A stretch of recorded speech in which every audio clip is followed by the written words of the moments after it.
Hello everyone, welcome back to our channel. Today in this tutorial I am going to show you how to add a profile picture on your Instagram.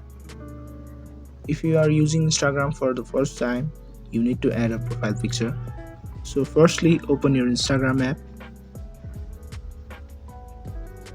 Then tap on your profile icon at the bottom right corner of your screen. Now click on your profile where there is camera logo. Now tap on new profile picture. Now tap on the photo that you like to upload as your profile picture. Now tap on next button at the top right corner of your screen. Now tap on next at the top right corner of your screen.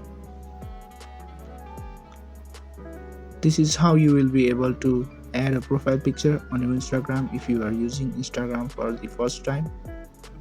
If you found this video to be helpful, go ahead and give us a like. Also, don't forget to subscribe to our channel and press that notification bell so that you'll never miss another upcoming videos from us.